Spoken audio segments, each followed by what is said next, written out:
We called our home the Blue Ghetto.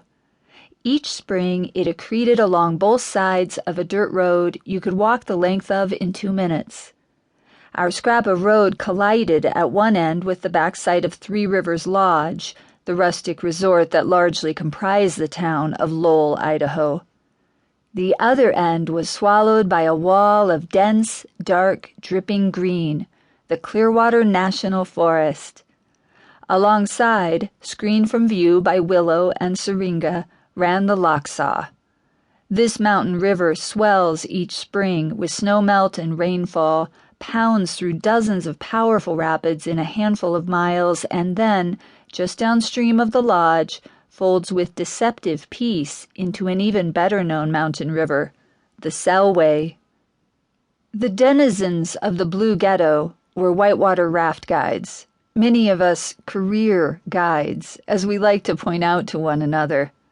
We were not working summer jobs until something better came along. We were living the life. We might not own much, but neither were we owned. We might not be eligible for credit cards. People without permanent addresses tend not to be. But credit cards looked like bad magic, the real-life lamp with the prankster genie inside. So the ghetto in Blue Ghetto was ironic. We were proud of our poverty and what it bought. The blue was literal. On the Lochsa in the spring it rains and rains, so we strung cheap blue plastic tarps over our campsites like so many miniature blue skies. The twilight shadows that pooled beneath turned even our faces blue. It was a glorious mess. Our cheek-by-jowl camps were mud-sticky and puddle-mined, encircled by shallow trenches we dug to divert water around our tents and cooking areas. Some of us slept on salvaged wooden pallets, others in trucks backed up to the ubiquitous tarps. We built shelves and tables out of waste lumber and driftwood.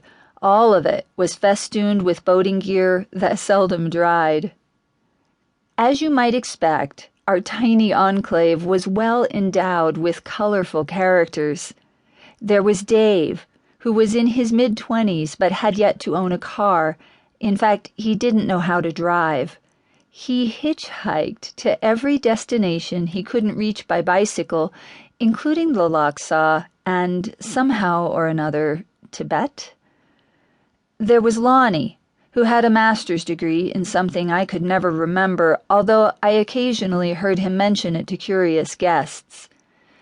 An accomplished storyteller, Lonnie liked to kick off his sandals before beginning a tale.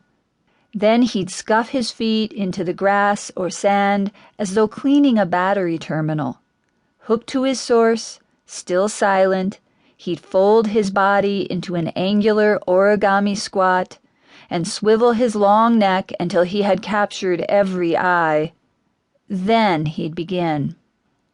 There was Carol, in her late 20s, with thick dark hair that she kept in elaborate cornrows and ropey braids. She chewed tobacco and sang like a whiskey-bent angel. Her laugh was easy and raucous. You could hear it clear across the river. Despite the tobacco-flecked teeth, weathered skin, and bulging biceps, the impression she left in her wake was that a mischievous child had just skipped by.